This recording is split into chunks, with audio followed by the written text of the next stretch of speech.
प्रणाम गुरुजी। प्रणाम प्रणाम। गुरुदेव। प्रणाम। आप सभी लोगों का बहुत बहुत अभिवादन है, वंदन है, अभिनंदन है। आज के इस सत्र में हम लोग नाद सूत्रों के गहराई, ज्ञान, विज्ञान को स्पर्श करेंगे। उससे पूर्व हम लोग थोड़ा सा मेडिटेशन की प्रैक्टिस करेंगे। सभी लोग स्थिर और शांत बैठ जाइए।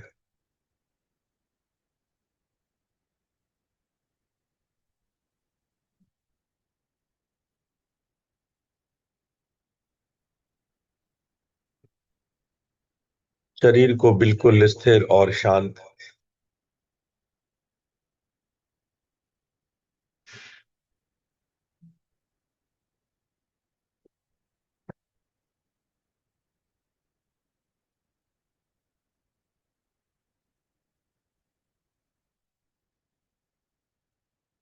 अपने श्वास को आते जाते देखिए।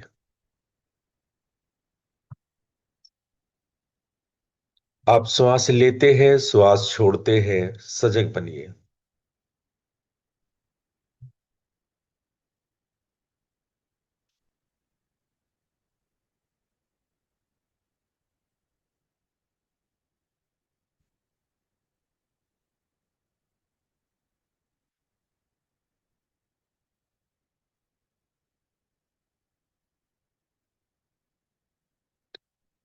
श्वास आपके नासारंध्रों को स्पर्श करते हुए जाती है। उन स्पर्श बिंदुओं के प्रति सजग बनिए। ध्यान दीजिए नाक के भीतरी त्वचा को, जहां जहां भी श्वास स्पर्श करती है,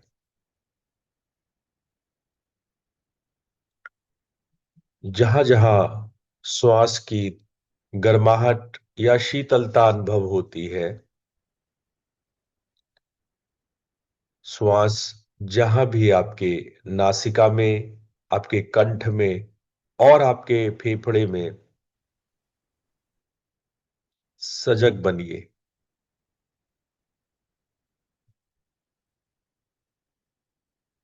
देखिए जब श्वास लेते हैं कैसे आपका फेफड़ा फैलता है,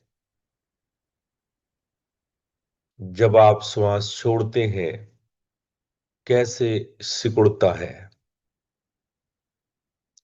प्रत्येक सूक्ष्म से सूक्ष्म प्रक्रिया और हलचल के प्रति सजग बनिए।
ध्यान से इस प्रक्रिया को देखने पर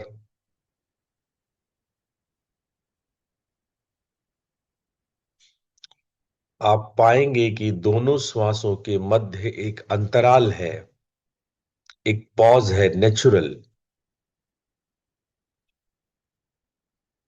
सजग बनिए।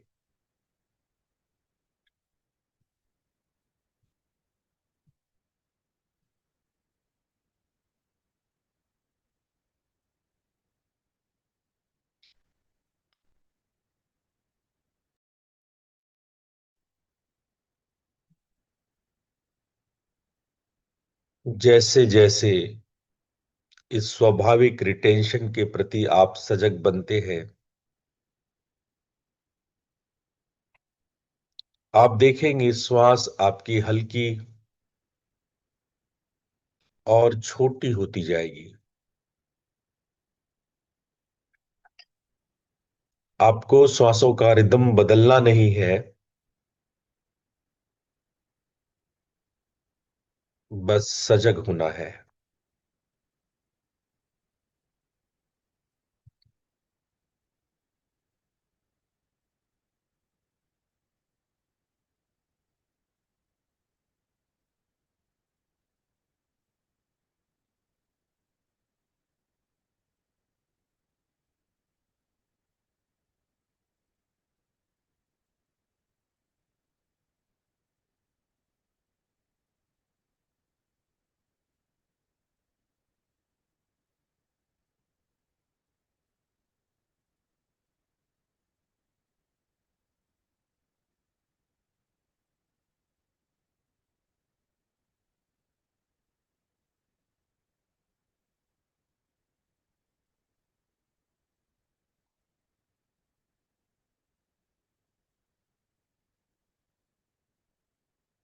श्वास की यह धारणा आपको धीरे धीरे अंतर्मुखी बनाती जाएगी।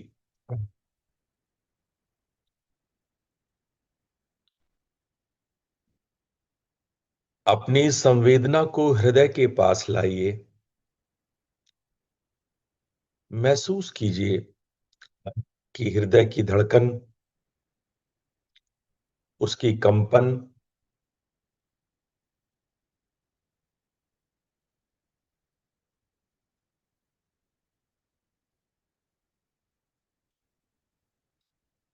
प्रत्येक मिनट आपका हृदय 72 बार कंपन करता है।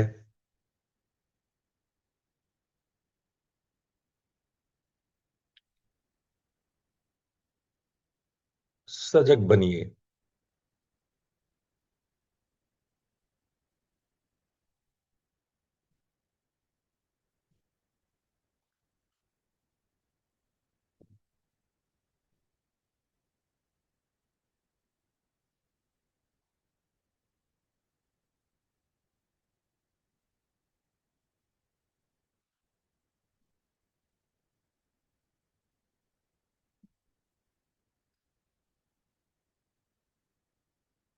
अब अपना ध्यान भ्रूमध्य पर लाइए। वहां पर एक दिव्य ज्योति की परिकल्पना कीजिए।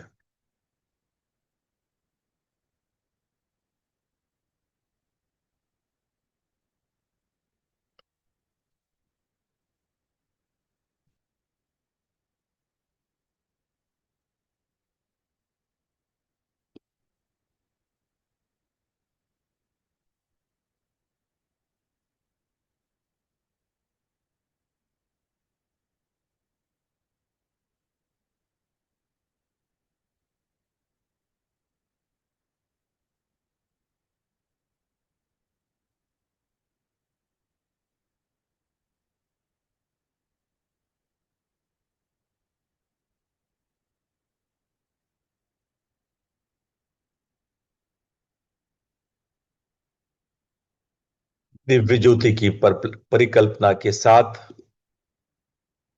हम लोग अगले 2 मिनट तक ओम मंत्र का उच्चारण करेंगे।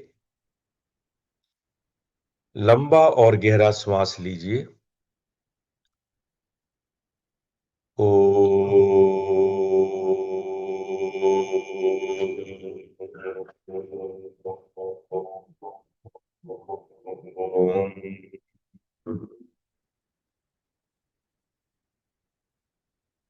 ओ।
शांति। धीरे धीरे शांत होकर भीतर के कंपन को सुनने का प्रयास करें। ओम मंत्र के उच्चारण से जो कंपन, जो वाइब्रेशन भीतर हुआ है, उसको अनुभव करने का प्रयास करें।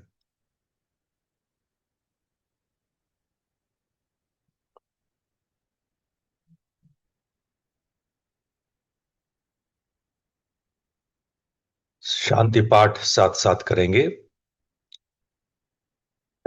ओम असतो मा सदगमय तमसो मा ज्योतिर्गमय मृत्योर्मामृतं गमय। ओम शांति शांति शांति। दोनों हथेलियों को आपस में रगड़ते हुए अपनी आंखों पर रखें और धीरे धीरे अपनी आंखें खोल लें।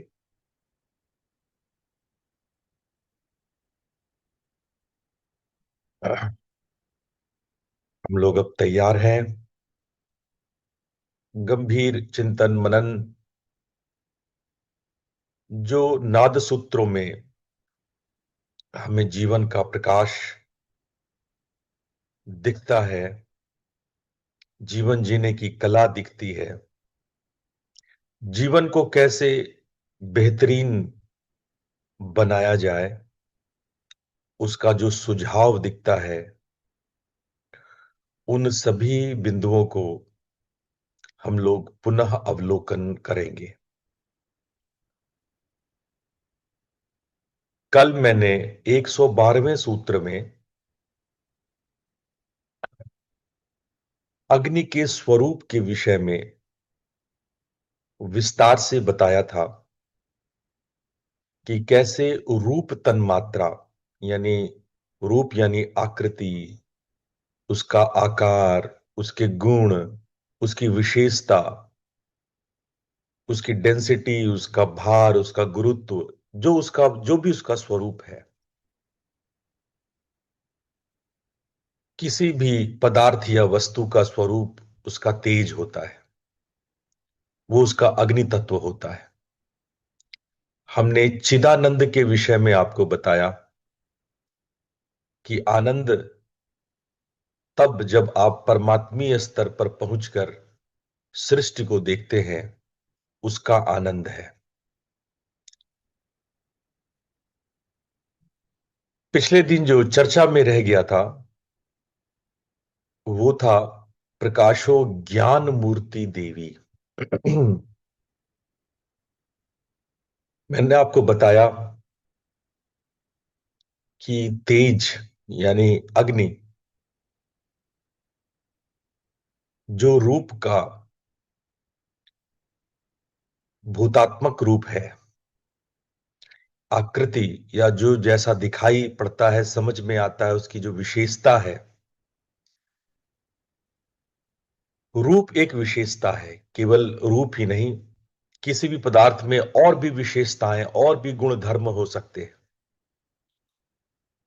उन विशेषताओं का आभास कराना ये अग्नि तत्व का काम है।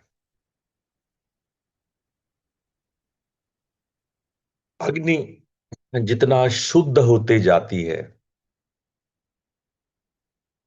उतना वो अपने स्वभाव में, स्वचरित्र में, अपनी प्रकृति में जो उसका वास्तविक गुण है, उसका स्वधर्म है, उसमें रूपांतरित होती जाती है। यानी यदि आप अपनी आकृति से विकृत हैं, यदि आप अपने जो रियल स्वभाव है, जो आत्मिक स्वभाव है, उससे बदल गए हैं, समाज के कारण, नर्चर के कारण, किसी भी संगत के कारण जो आप में विकार उत्पन्न हुआ है, जो आपके रियल गुणों को ढक दिया है, जो आपका स्वधर्म है, आपके खुद का जो गुण धर्म है, जब वो छिप जाता है किसी मल से, गंदगी से, विकार से, वो आवरित हो जाता, उसमें आवरण पर्दे पड़ जाते हैं, धूल गर्द मिट्टियां पड़ जाती हैं, तब हम अग्नि तत्व को शुद्ध करके रूपांतरित होते हैं और अपने शुद्ध रूप में जो गुण स्वाभाविक रूप से हमारा है, हम अपने स्वरूप में स्थापित होते हैं। अपने स्वरूप को जानना, अपने स्वरूप में स्थापित होना, अग्नि तत्व के शुद्धि के कारण, तत्व शुद्धि के कारण, भूत शुद्धि के कारण, जब हम अपने ही स्वरूप, अपने ही आकृति और गुण विशेष के प्रति जानकार होते हैं, तो उसी को यहां ज्ञान मूर्ति देवी कहा गया। वह ज्ञान, दैट नॉलेज, जो आपको स्वयं के स्वरूप की याद दिला दे, स्मरण करा दे, उसका प्रत्यक्ष करा दे, आप रूपांतरित होकर जब स्वयं बन जाते हैं, अपने गुणों को गुण से ही देखते हैं, गुण ही गुण में बरतता है, आपका गुण स्वयं के गुण को देखता है, बरतता है। तो इस प्रकार की सजगता और ज्ञान यहां ज्ञान मूर्ति देवी के रूप में बताई जा रही है।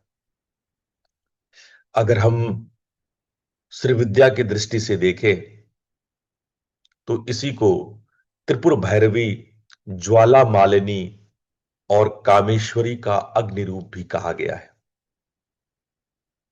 ये सब टर्म मैंने थोड़ा बहुत श्री विद्या में आप लोग को बताया था, आगे भी आप लोग को हम बताते रहेंगे। अब आइए आज के सूत्र में हम लोग प्रवेश करते हैं। मेरे बाद दो बार दोहराएंगे। तेजोन्यासे स्त्री त्रिकोणम तमो निवर्तते विवेक दीप्ति आत्मानं प्रकाशयति।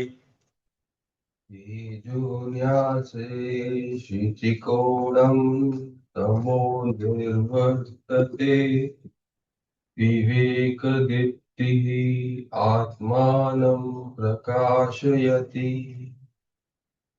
तेजोन्यासे शुचिकोणं तमो निर्वर्तते विवेकदीप्तिः आत्मानं प्रकाशयति। बहुत अच्छा। तेजोन्यासे स्त्री त्रिकोणम। अब यहां पे न्यास की बात करी जा रही है। जब आप अग्नि शुद्धि कर लेते हैं, नाना प्रकार के प्रयासों से इस भूत को शुद्ध कर लेते हैं, बहुत तरह के प्रयास होते हैं। आप यज्ञ हवन के द्वारा भी शुद्ध करते हैं, आप नाना प्रकार के यौगिक आसन और प्राणायाम के द्वारा भी इसको शुद्ध करते हैं। कई तांत्रिक क्रियाएं हैं जिससे आप अग्नि शुद्धि करते हैं। जब शुद्धि हो जाए तब क्रम आता है न्यास का। किसी भी तंत्रानुष्ठान में हमेशा याद रखना, पहले शुद्धि, फिर न्यास, फिर उपासना। यही क्रम है, यही तरीका है। पहले शुद्धि करते हैं, न्यास करते हैं, तब आप उपासना, आराधना, पूजा पाठ इत्यादि करते हैं। तो जो दो प्रारंभिक कर्म है वो शुद्धि और न्यास का होता है। पहले शुद्धि होती है, उसके बाद न्यास करते हैं। मैंने ये भी बता दिया है आपको शुद्धि क्या होता है और न्यास क्या होता है। शुद्धि जब मलों को हटाते हैं, गंदगी को हटाते हैं, और न्यास जब आप उसमें दिव्यता को आरोपित करते हैं, प्रतिष्ठापित करते हैं, प्रोजेक्ट करते हैं। तो अब यहां पे जब आपकी अग्नि शुद्ध हो जाती है तब क्या न्यास किया जाता है, तो यहां पे बताया गया श्री त्रिकोणम, त्रिकोण का न्यास होता है। अग्नि का जो प्रतीकात्मक चिन्ह है वो त्रिकोण है, वो त्रिकोण है। तो अग्नि को त्रिकोण, लाल रंग के त्रिकोण द्वारा प्रदर्शित किया जाता है, वो उसका सिंबल है। आप कई मंदिरों में, कई अनुष्ठान में, यज्ञ हवन इत्यादि तांत्रिक क्रियाओं में आपने पंडितों को लाल रंग के त्रिकोण को बनाते हुए देखा होगा। ये तेजोन्यास है, ये अग्नि का न्यास है। तो तेजोन्यासे श्री त्रिकोणम, तो उसमें वहां पर जब अग्नि के तत्व में हम त्रिकोण की न्यास करते हैं, तमो निवर्तते, अगला शब्द है तमो निवर्तते। तम जो है, तमस है, उसका नाश होता है, तमस का नाश होता है। एक और ट्रिक मैं आपको बताता हूं। जब भी आपको बहुत तामसिकता का अनुभव होने लगे, आलस्य का अनुभव होने लगे, तो इस सूत्र को याद करना। पहले अपनी नाभि में खूब सारा यज्ञ हवन जैसी अग्नि को, कि बहुत तेज अग्नि हो रही है, ऐसा अपने नाभि पे कल्पना करना, जैसे मानो सब कुछ जल रहा हो, आपका शरीर भी जल रहा हो। ऐसी अग्नि की खूब जितनी अच्छी कल्पना करोगे, आलस्य उतना तेज भागेगा। और उसके बाद जब आप अग्नि की कल्पना कर लेना, तब वहां पर नाभि के पास मणिपुर चक्र पे आप लाल रंग के त्रिकोण का ख्याल करना। एकदम गहरा से गहरा आलस्य भी धीरे धीरे जोश, उमंग और तरंग में बदलने लगेगा। आपको पता है सन्यासी लोग ये गेरू वस्त्र क्यों पहनते हैं? ये लाल रंग का, गेरू रंग का कपड़ा क्यों पहनते हैं? ये जो शॉल मेरा है, ये गेरू रंग का है ना। ये शॉल दिख रहा है ना आपको? इस गेरू का क्या अर्थ है मालूम है आपको? गेरू का अर्थ होता है अग्नि। गेरू का अर्थ होता है अग्नि। यानी कि अग्नि रूपांतरण का प्रतीक है। जब आप अपने गंदगी से भरे हुए इस मलयुक्त शरीर से बदलकर शुद्ध होने का प्रयास करते हैं, अग्नि क्या करता है? अग्नि में लकड़ी डालो, जल करके वो कार्बन बन जाता है, राख बन जाता है। अग्नि का काम ही है रूपांतरण करना। अग्नि का काम ही है बदल देना। अग्नि का काम ही है कि आप उसको, जैसे आप खाना खाते हो तो वहां जो एसिड निकलता है वो आपके खाने को तोड़ तोड़ करके छोटे छोटे फूड कंपोनेंट्स में तोड़ देता है। पेप्टाइड बॉन्ड है प्रोटीन का, उसको तोड़ देता है। जो वसा है, जो आपका फैट है, फैट को तोड़ देता है। जो आप शुगर खाते हो उसको ग्लूकोज, फ्रक्टोज, माल्टोज में तोड़ देता है। ये जो बदल देना है, खाने को कंपोनेंट में बदल देना है, ये प्रक्रिया अग्नि करती है। इसीलिए इसको पाचक अग्नि कहते हैं। 5 प्रकार की अग्नि हमारे शरीर में है, तो ये पाचक अग्नि है।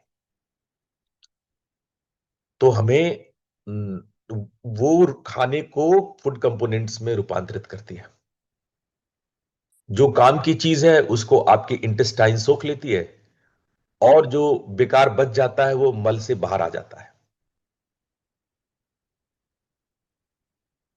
तो ये रूपांतरण अग्नि का काम है।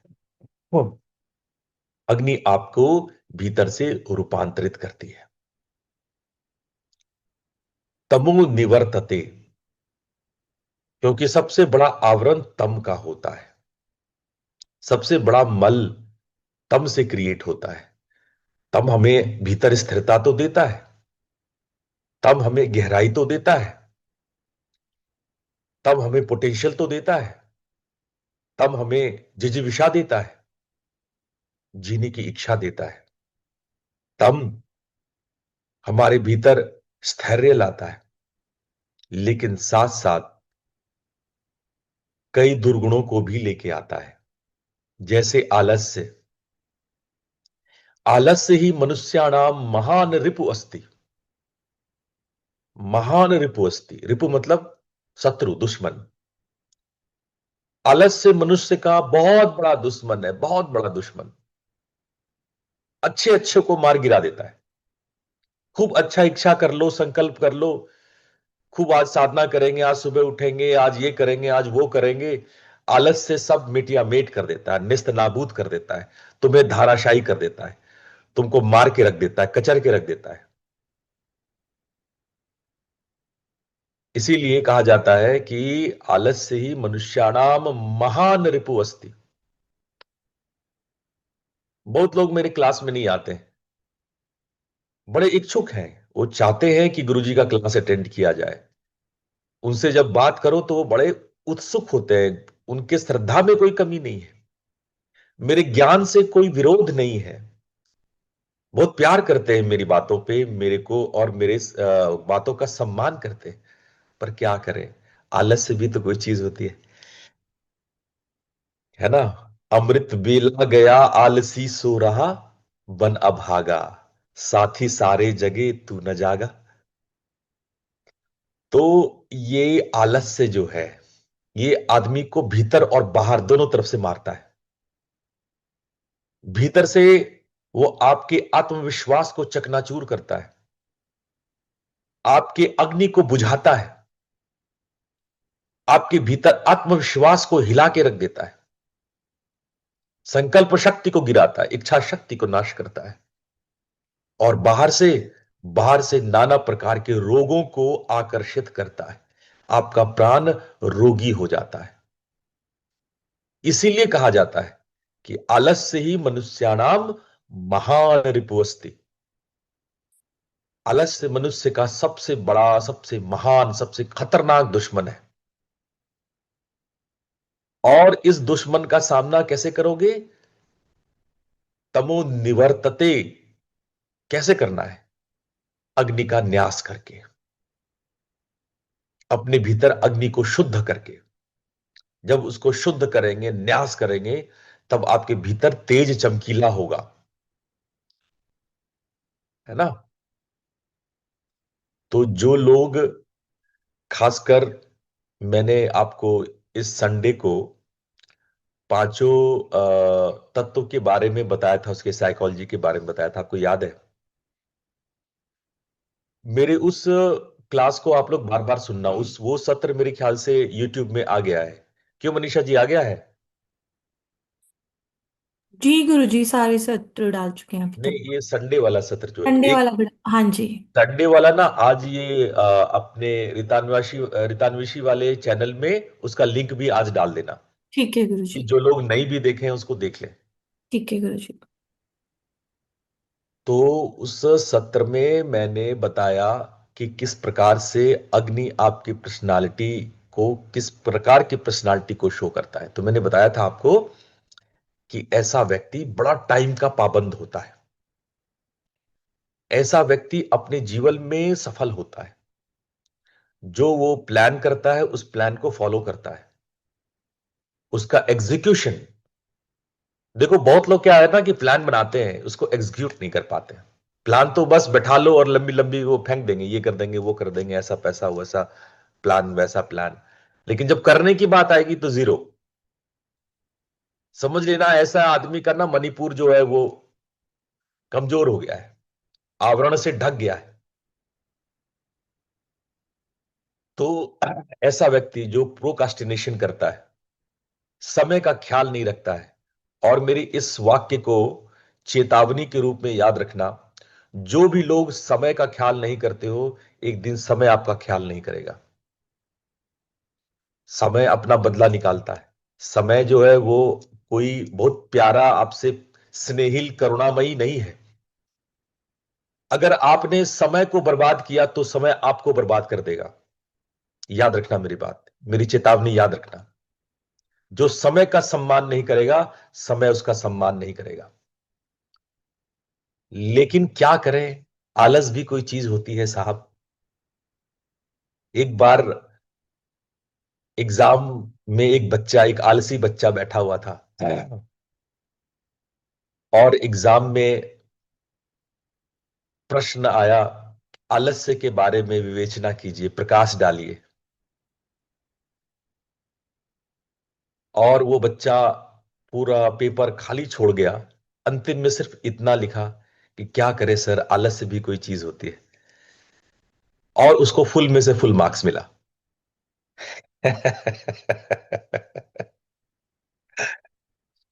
तो आलस्य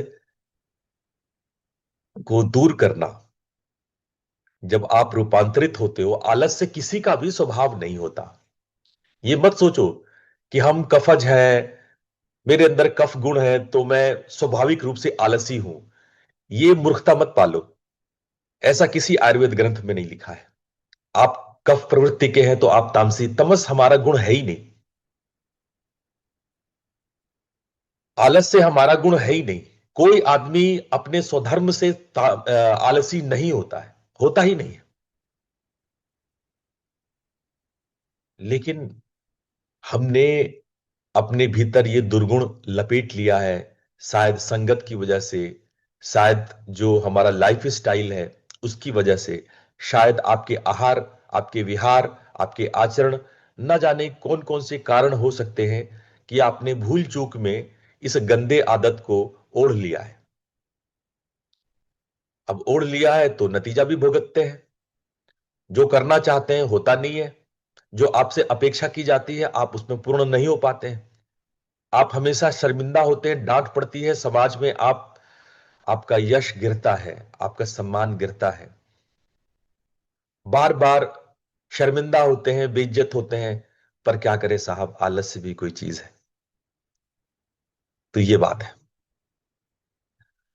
अगला शब्द है विवेक दीप्ति।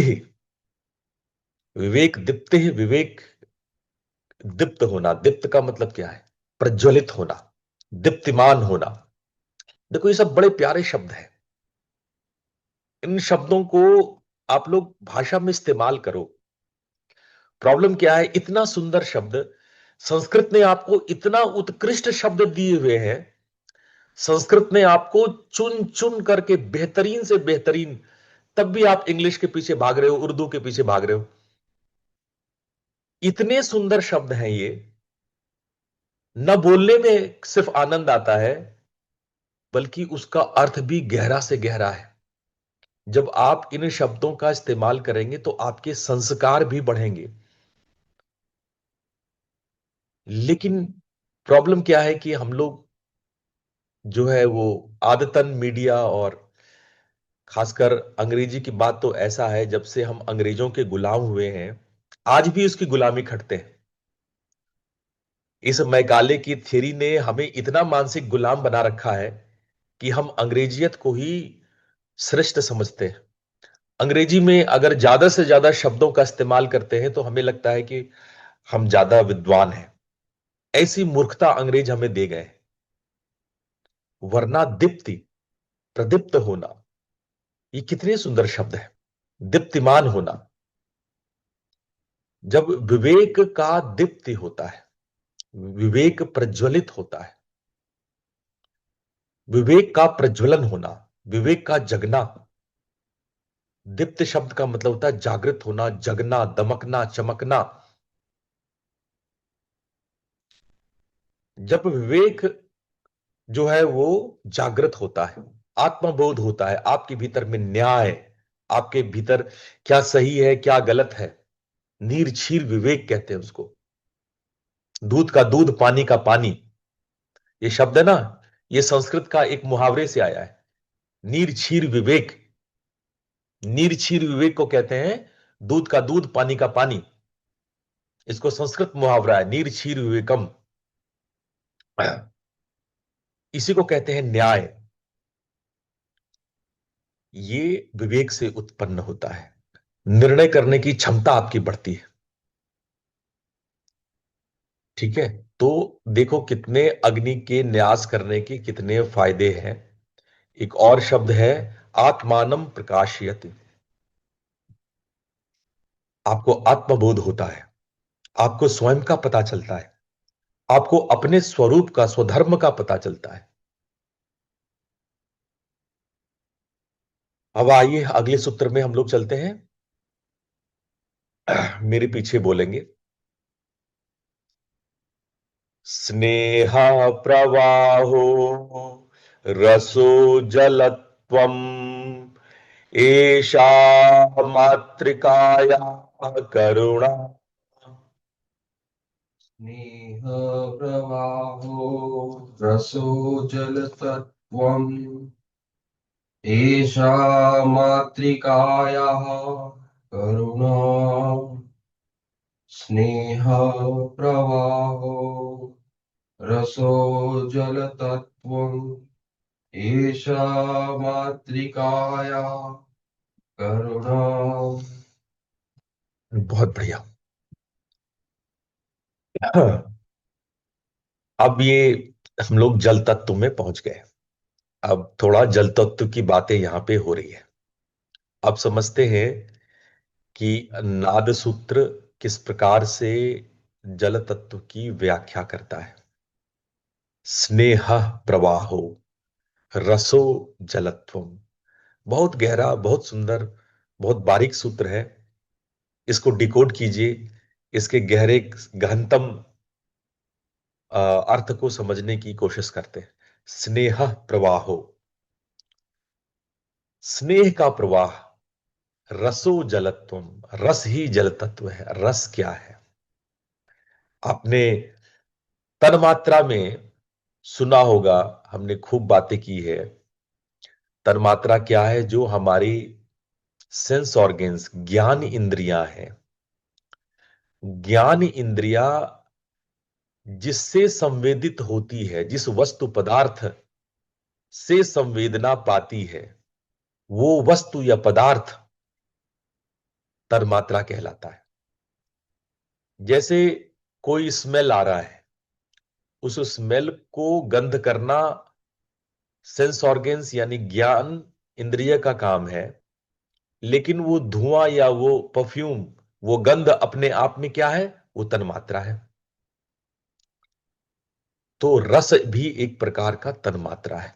गंध, रस, रूप, स्पर्श और शब्द, ऐसे याद रखना, इसी क्रम में याद रखना ज्यादा अच्छा है। गंध, रस, रूप, स्पर्श और शब्द। तो आपको एकदम सीधे मूलाधार से लेकर के विशुद्धि तक, यानी कि पृथ्वी तत्व से लेकर के आकाश तत्व, एक क्रम में, एक सीक्वेंस में हो जाएगा। गंध, रस, रूप, स्पर्श और शब्द, ऐसे याद कर लो। तो रस, रस का क्या अर्थ है? तुम ये मत समझो कि ये आम का रस निकालते हैं, केले का रस आप स्मूदी पीते हो, फलों का रस पीते हो। रस का मतलब केवल वो फलों का रस ही होता है, नहीं। रस का और गहरा अर्थ है। कभी आपने सुना ये बात, ये लाइन आपने कभी हिंदी में सुना? ही संस्कृत क्या ही सुनोगे, हिंदी सुने होगे। यार आप बड़े रसीले आदमी हो, आपकी बातों से बड़ा रस टपकता है, मजा आ रहा है, बिल्कुल रस ले रहे हो आप, है ना? ये सुन रहे हो कि नहीं? ऐसा ऐसा लाइन सुनते हो कि नहीं? तो यहां पे तो फलों की रस की बात नहीं हो रही है। की हो रही है? फलों की रस की तो बात नहीं हो रही है। तो रस का मतलब क्या है? आप किस में रस लेते हो? रस कहीं ना कहीं, अगर हम एक साधारण शब्दों में कहें, तो क्या ये बता रहा है कि आप उसमें कुछ मजा लेते हो, कुछ प्लेजर आपको होता है, कुछ सुख मिलता है ना? ऐसा कुछ मिलता जुलता है ना? और क्या आता है आपको रस में? रस में आप रुचि लेते हो, आप इन्वॉल्व होते हो, आपकी इच्छा होती है कि मैं उस प्रक्रिया से गुजरूं।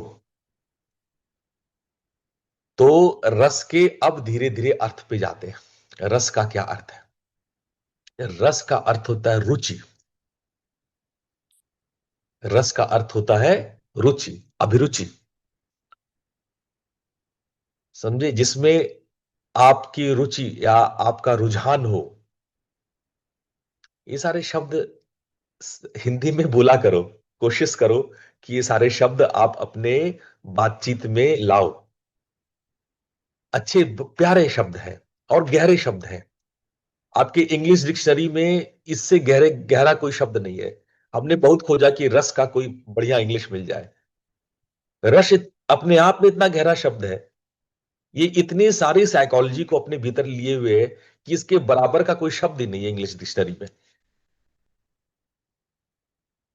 तो रस शब्द का अर्थ होता है जिसमें आप रुचि लेते हो, आप इसमें इंजॉय करते हो, आपका मन करता है वो कार्य करें, उसमें आप लगते हो, आपको एक प्लेजर अनुभव होता है ना? तो ऐसे वो सभी क्रियाएं रस या रसीली मालूम पड़ती है कि ये जो है बड़ा रस शब्द है। एक और शब्द आपने सुना होगा, रास, रास लीला। रस से ही शब्द बना है रास।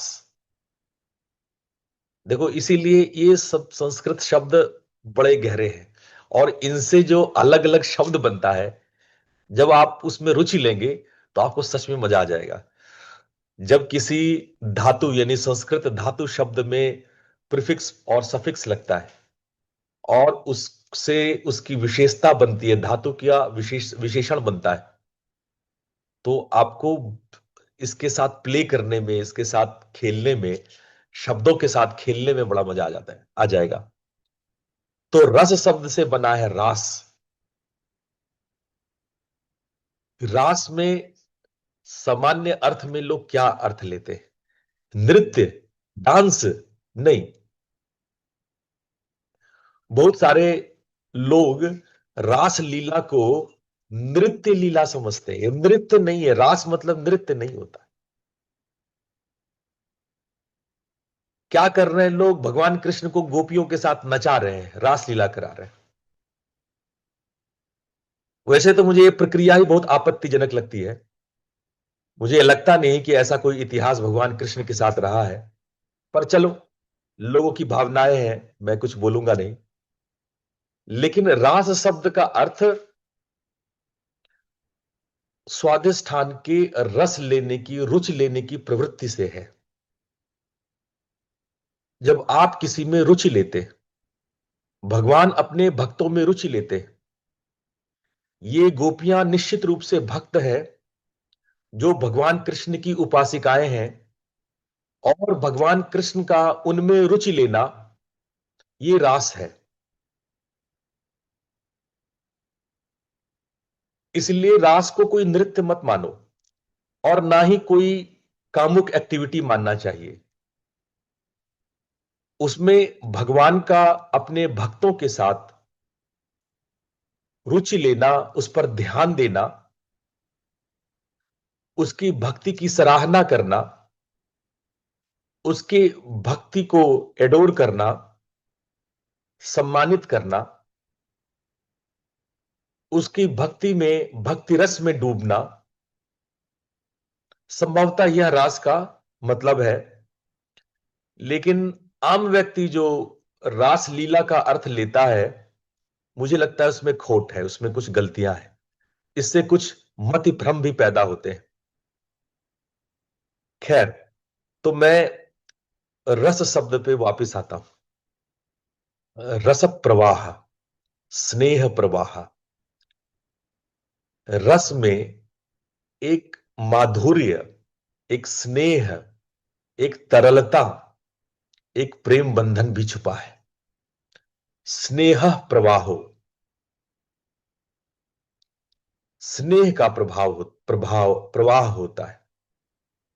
अब समझना, रस और स्नेह अलग अलग चीज है। एक साथ घालमेल मत कर देना। स्नेह मतलब रस नहीं, रस मतलब स्नेह नहीं।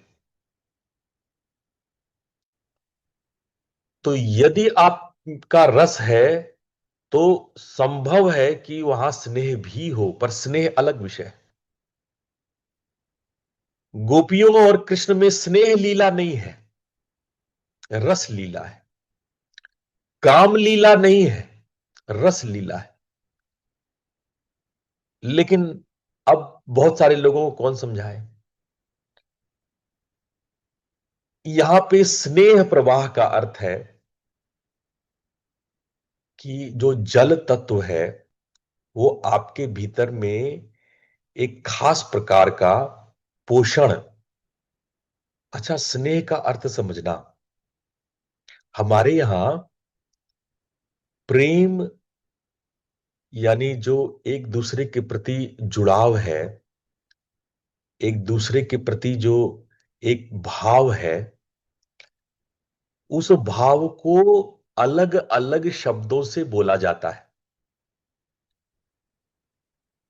अंग्रेजी में ऐसा नहीं है। अंग्रेजी में एक शब्द है लव।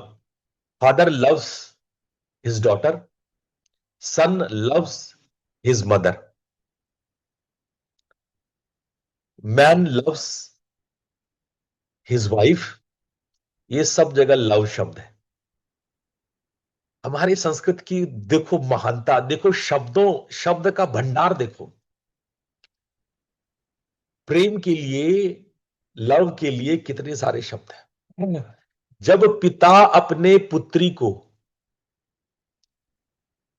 प्रेम करे, तो उसको बोलते हैं वात्सल्य।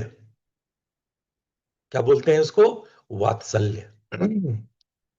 जब पिता का अपने बच्चों के लिए प्रेम उमड़ता है, तो उसको हम प्रेम नहीं बोलते हैं। प्यार, उनको बच्चे पे प्यार आ रहा है, ये नहीं बोलते हैं। वात्सल्य से भर रहे हैं। जब भाई बहन का एक दूसरे से प्रेम भाव उमड़ता है, तो बहन अपने भाई को ये नहीं बोलती कि हम आपको प्यार करते हैं, हम आपसे स्नेह रखते हैं। भाई बहन में स्नेह होता है। देखो कितने, ये एक ही भाव के अलग अलग व्यक्तियों में अलग अलग लोगों के हिसाब से अलग अलग शब्दावली है। जब आपको मित्रता रखना है तो शब्द है मैत्री, मैत्री भाव। ये मैत्री शब्द है। तो हर रिलेशन के लिए आपको, उसके भाव के लिए आपको अलग अलग शब्द मिलेगा। तो स्नेह का मतलब रस नहीं है। स्नेह प्रवाह, आपके भीतर स्नेह की का प्रवाह होता है। स्नेह में एक निश्चल प्रेम है, इसमें कोई कामुकता नहीं है। ये स्वाभाविक भाई बहन का प्रेम है, ये जन्मजात प्रेम है। अपने भाई बहन के लिए जन्मजात प्रेम उमड़ता है। भाई बहन एक दूसरे को कहते नहीं कि तू प्रेम कर मेरे से, वो ब्लड में होता है, वो खून में होता है। तो यहां पे जब स्नेह शब्द है, तो इस स्नेह शब्द को समझो। वो तरलता, वो इलास्टिसिटी है भाई के लिए बहन के लिए। आप पिघल जाते हो, वैसे जितना लड़ लो, लेकिन जब तकलीफ में आपका भाई आपकी बहन होंगे, तो आप सबसे पहले खड़े होकर के उनके तकलीफों को अपने ऊपर ले लोगे या उसको ठीक करोगे, उस पर वर्कआउट करोगे। भाई या बहन को कहने की जरूरत नहीं होती है कि भाई हेल्प मी, मुझे मुझे बचाओ। सॉरी और थैंक यू भी नहीं बोलते। कभी देखा बहन भाई को थैंक यू बोल रहे हैं? हमारे यहाँ नहीं बोलते थैंक यू। भारत में ये परंपरा, थैंक यू सॉरी की परंपरा ही नहीं है भारत में। भाई बहनों के बीच में तो नहीं है। उल्टा, और तो कई जगहों पे तो उल्टा गाली और दे देंगे। प्यार भी करेंगे, उल्टा गाली भी बक देंगे। सॉरी थैंक यू तो बहुत दूर की बात। मतलब ये तो स्वाभाविक है, ये तो आप करोगे ही करोगे। इसमें थैंक यू क्या बात है? इतना तो आपको करना ही पड़ेगा भाई। हर साल राखी बांध रहे हो, हर साल आकर के भाई बहन से राखी बंधवा रहा है, वो हर साल थोड़ी कहेगा कि मेरी रक्षा करो। आप बहन की रक्षा करोगे ही करोगे। बहन जब जब मुश्किल में होगी, भाई खड़ा हो जाएगा। उसके लिए कोई सॉरी थैंक यू बुलाने बुलाने की बात नहीं होती। ये भारतीय संस्कृति है, ये सनातन संस्कृति है। हम खून है, एक एक ब्लड है, एक ही मां के कोख से पैदा लिए। तो ये संबंध स्नेह कहलाता है। उसी तरह हम सभी उस जगत जननी मां त्रिपुर सुंदरी के संतान हैं, और उस जगत जननी मां त्रिपुर सुंदरी के संतान होने के कारण हमारे भीतर स्नेह का रस बहता है। हमारे भीतर स्नेह का रस। अच्छा, स्नेह का रस बहेगा तो और क्या होगा? स्नेह का रस बहेगा तो आप थोड़े लोच होंगे। लोच का मतलब क्या होता है? ये सारे शब्द को समझना पड़ेगा। ये सारे शब्द बड़े संस्कृत और सुंदर शब्द हैं। लोच शब्द का क्या होगा अर्थ? आप जाएंगे मराठी भाषा में देखेंगे। आप महाराष्ट्र चले जाओगे तो लोच शब्द को लोग बोलेंगे, अरे लोचा हो गया यार, आज कुछ झगड़ा हो गया। मराठी में बोलेंगे लोचा को गए, झगड़ा हो गया। और जैनियों में जाएंगे तो एक क्रिया होती है लोचन क्रिया। लोचा यानी दाढ़ी को वो सेव नहीं करते, वो खींच खींच के निकालते हैं, उसको लोचना कहते हैं। और, और लोचन शब्द देखना को भी कहते हैं। अब देखो ये कितने सुंदर बात है। इसलिए मैं कहता हूं संस्कृत के धातु और उसके प्रयोगों को आप सीखो, इसको एंजॉय करो, बहुत मजा आएगा, बहुत आनंद से भरोगे। और हमारे भीतर संस्कार पैदा होता है। संस्कृत आपको संस्कार देती है। तो लोच जब मैं कह रहा हूं, लोच का मतलब होता है इलास्टिसिटी। लोच का मतलब होता है इलास्टिसिटी, झुक जाना, मुड़ जाना, है ना। कोई चीज होती है बड़ी सख्त, नहीं मुड़ती है। अब जैसे पत्थर एकदम सख्त है, नहीं मुड़ सकता है। लेकिन वही कोई कपड़ा है, वो मुड़ जाता है, क्योंकि कपड़े में ज्यादा लोच है, ज्यादा इलास्टिसिटी। तो जब स्नेह होगा तो आप में लोच होगा। स्नेह लोच को उत्पन्न करता है। अच्छा कोई बात नहीं ना, बहन ने आके बाल खींच लिया, आप लोच हो जाते हो, ठीक है, बहन ही तो है, छोटी है, बच्ची है। तो आप अगर अपने लोग कुछ करते हैं तो हम लोग उसमें लोच, इलास्टिक हो जाते हैं, सख्त नहीं होते, लोच हो जाते हैं। ठीक है। तो ये लोच शब्द का अर्थ है कि जब स्नेह होगा तो आपके भीतर में लोच उत्पन्न होगा। जब लोच उत्पन्न होगा तो आप एडॉप्ट करोगे, एकोमोडेट करोगे, किसी सिचुएशन के साथ उसके अनुरूप हो जाओगे। जैसे जल तत्व, आप जल को बाउल में डालो, बाउल जैसा शक्ल ले लेगा, ग्लास में डालो, ग्लास जैसा शक्ल ले लेगा। क्यों? क्योंकि उसमें लोच है, उसमें तरलता है। इसी लोच को दूसरा शब्द दिया गया, तरलता। तरल मतलब क्या होता है? लोच, लिक्विडिटी। इंग्लिश में तरलता को कहते हैं लिक्विडिटी। जल का मतलब पानी नहीं होता, जल तत्व, जल तत्व का मतलब वाटर नहीं है। वो गुण जो पानी का होता है, पानी का गुण क्या है? वो तरल है। इस तरल शब्द को भी समझो, ये भी शब्द बड़े मजेदार है। आपने सुना होगा एक टर्म, लिक्विड मनी। सुना कभी आप लोगों ने? जो लोग प्रोफेशनल कहीं फाइनेंस वगैरह में होंगे, मनी लिक्विड, लिक्विफाइड कर दिया। क्या मतलब? क्या नोटों को आपने पानी में डुबा दिया?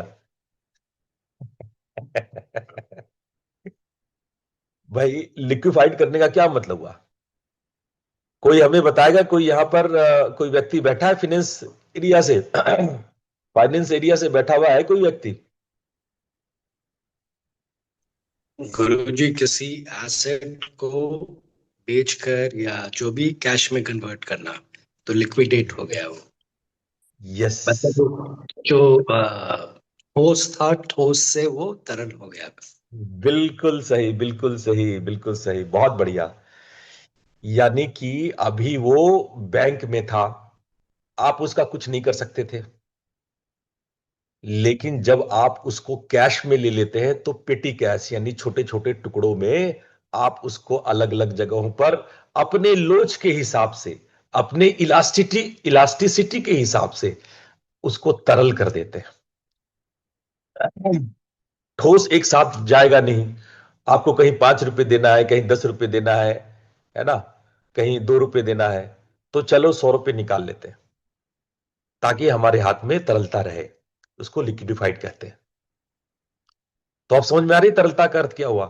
तरल मतलब जहां जैसा चाहे उसको एडॉप्ट, एकोमोडेट कर लें, उसको एडजस्ट कर लें। अगर एकोमोडेट और एडजस्ट नहीं करोगे तो बहुत सारी सिचुएशन सफरिंग होती है, परेशान करती है। तो जब आप उसको तरल कर देते हो तो आप अपनी छोटी छोटी मुश्किलों से आजाद हो जाते हो। अब जैसे आपके सामने, आपको प्यास लगी है और कोई लाके आपको बहुत सारा बर्फ दे दे, ठोस, उसको कैसे पियोगे? वो तो ठोस है, बर्फ है। उसको पिघलाओगे, उसको गर्म करके उसको तरल बनाओगे, तब ना पियोगे। ऐसे ही समझ लो, ये मैंने जैसे एग्जाम्पल के लिए बोला, ठीक है। अपने सिचुएशन को अपने हिसाब से एडजस्ट, एकोमोडेट करना, ये कहलाता है तरलता। तो जल तत्व का अर्थ केवल H2O वाटर से मत लेना कि H2O वाटर है। इसका मतलब होता है तरलता, इसका मतलब होता है स्नेह, इसका मतलब होता है रस। इसीलिए 3 शब्द दिया गया, स्नेह, प्रवाह और रस। यानी कि स्नेह, तरलता और रस, ये 3 चीज जल तत्व के गुण होते हैं। जल तत्व का मतलब ये 3 चीज, स्नेह, तरलता और रस। और उसके बाद सूत्र क्या कहता है, एषा मातृकाया करुणा। और अगर ये जो जल तत्व आपके भीतर हुआ, तो आपके अंदर में मातृत्व और करुणा होती है। मातृत्व जैसी करुणा, मातृकाया, माता की तरह करुणा होती है। अब ये शब्द भी समझ ही लीजिए, मातृकाया करुणा, इसका जल से क्या संबंध है। रहीम का एक दोहा था, आप लोगों ने कितना सुना है वो हमें चैट पे यस करके बताइएगा। रहीमन पानी राखिए, बिन पानी सब सून। सुना है ये वाली कविता, ये दोहा आपने सुना है? किसने किसने सुना है भाई, एक बार यस कर दो, मैं देखूं तो कौन कौन सुना है। अरे वाह, अग्रवाल जी सुने हैं, प्रशांत जी सुने हैं, नीलम ने सुना है, सबने सुना, इंदु जी ने सुना है, श्रीवास्तव जी ने, वेरी गुड।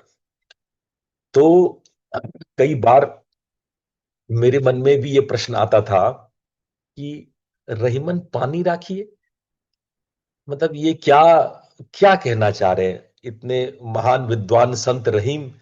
रहीमन पानी राखिए, कौन पानी नहीं रखता, घड़े में पानी उस जमाने में लोग रखते ही होंगे। रहीमन पानी राखिए, बिन पानी सब सून, मतलब क्या रखना है कि उसके बिना क्या सब सुना सुना हो जाएगा। तो भाई बहुत गौर से अगर इस दोहा को आप बार बार पढ़ेंगे, समझेंगे, और हम लोग को एग्जाम में ये प्रश्न भी आता था, ये हिंदी एनसीईआरटी के बुक में, जब हम, मेरे सब के समय की बात है, उस समय किसी क्लास में ये हिंदी में रहीम के दोहे, कबीर के दोहे, ऐसा हिंदी में चैप्टर होता था, उसमें था ये कविता, उस पर प्रश्न भी आता था कि यार रहीम ने पानी किसको कहा है। रहीम के हिसाब से पानी क्या है, वो रहीम के हिसाब से नहीं है, वो शास्त्रों के हिसाब से, वो स्नेह, वो करुणा, उसी को पानी कहा गया। मातृकाया करुणा, मां जैसी करुणा, ये इस बात को भी कहता है कि जल तत्व मां का ही एक स्वरूप है। जल तत्व करुणा का ही वो स्वरूप है, जिसमें हम कहीं ना कहीं अपने भाव को संरक्षण के लिए, माए क्या आशीर्वाद देती है, बेटा जल्दी से बड़े हो जाओ, फलो फूलो, बने रहो, और बड़े हो गए तो भाई बच्चे हो, पुत्रवती भव, ऐसा करके संतानवती भव, है है ना। अ, दूधो नहाओ पूतो फलो, ये सब माँ लोग आशीर्वाद देती है, सुना है ये सब आशीर्वाद। दूधो नहाओ पूतो फलो, दूध से नहाओ, पूतो यानी पुत्र हो, फलो खूब आगे बढ़ो, यशस्वी हो, ऐसा आशीर्वाद पहले पुराने लोग देते थे। दूधो नहाओ पूतो फलो। आपको नहीं लग रहा ये स्वादिष्ठान की बात हो रही है? हमने, याद है स्वादिष्ठान में क्या पढ़ाया था आप लोग को? स्वादिष्ठान में आपको पढ़ाया था, विस्तार ये थी स्वादिष्ठान, विस्तार होना, फैलना, एक्सपेंड होना। ब्रह्म विस्तार ये थी, ब्रह्म फैल रहा है, स्व का फैलना, स्व का विस्तार होना, सृष्टि होना। तो ये इस भाव में आप ये भी समझो कि रस से सृष्टि होती है। अब आपको इस चक्र का, इस तन्मात्रा का, इस तत्व का लिंक समझ में आ रहा है, आपस में ये कैसे जुड़े हुए हैं? ये चक्र का, इस तत्व का, इस तन्मात्रा का, तन्मात्रा रस है, चक्र स्वादिष्ठान है, तत्व है जल, है ना। ये सब आपको अब समझ में आ रहा होगा। अब हम लोग कितना समय हो गया? 7 7 बज गया। तो अब हम लोग बस एक लास्ट सूत्र पढ़ के फटाफट से फिनिश करते हैं। मेरे पीछे आप लोग बोलो। जले चंद्रन्यासः रसो दिव्या करुणारूपः हृदयम् अमृत सरोवरम भवति। जले चंद्रन्यास रसो दिव्या करुणारूपः हृदयम् अमृतसरोवरं भवति। जले चंद्रन्यासः रसो दिव्या करुणारूपः हृदयम् अमृतसरोवरं भवति। इसमें जल तत्व की शुद्धि के विषय में बात आया है, शुद्धि और न्यास। इन सूत्रों में आप देखे होंगे न केवल तत्वों के बारे में बताया गया है, बल्कि उसके शुद्धि और न्यास के विषय में भी बताया गया है। यानी एक सूत्र होता है उस तत्व के बारे में बताने में, उसकी परिभाषा बताने में, तो अगला सूत्र होता है उसका शुद्धता और उसका न्यास के बारे में। दो दो सूत्र हर एक तत्व के लिए यहां बनाया गया है। और यहां पे आप देख रहे हैं कि यहां पे शुद्धता और न्यास की बात की जा रही है कि जल में किस बात का न्यास होता है और कैसे शुद्ध होता है। पहला ही शब्द न्यास के लिए है।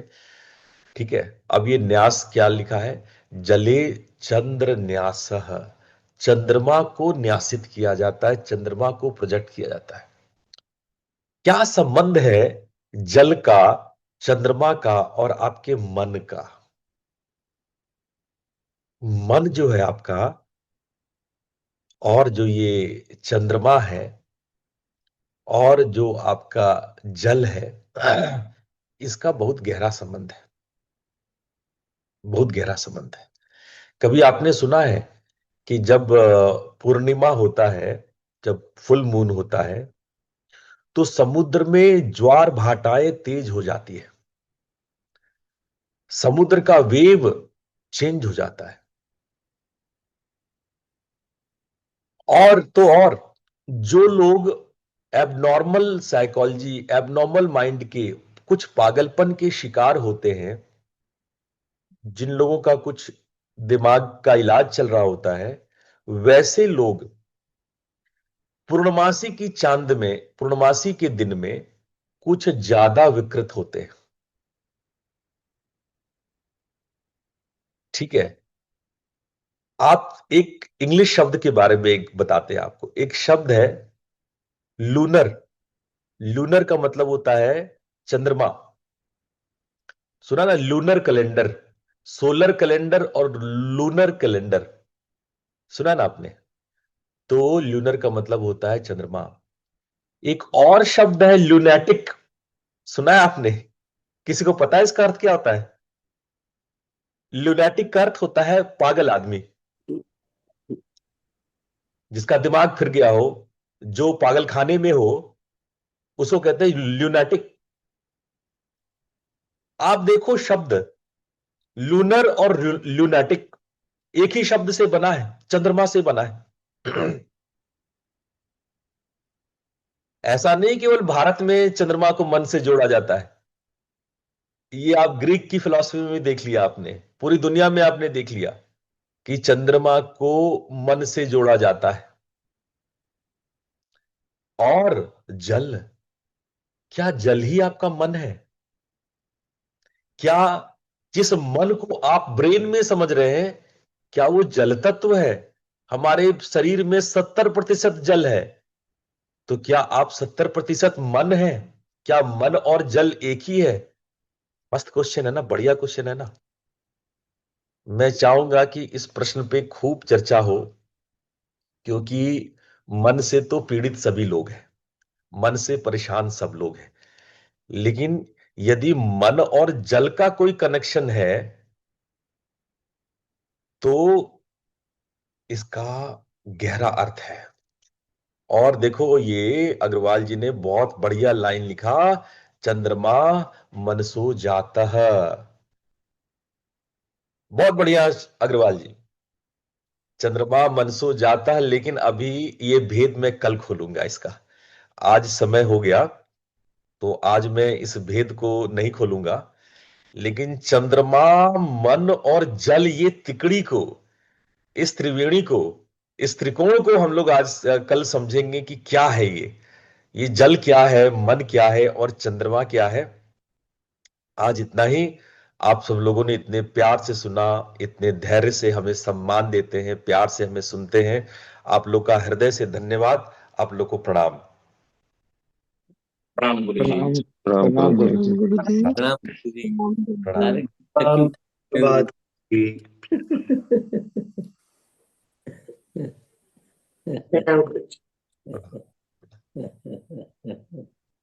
प्रणाम गुरु जी।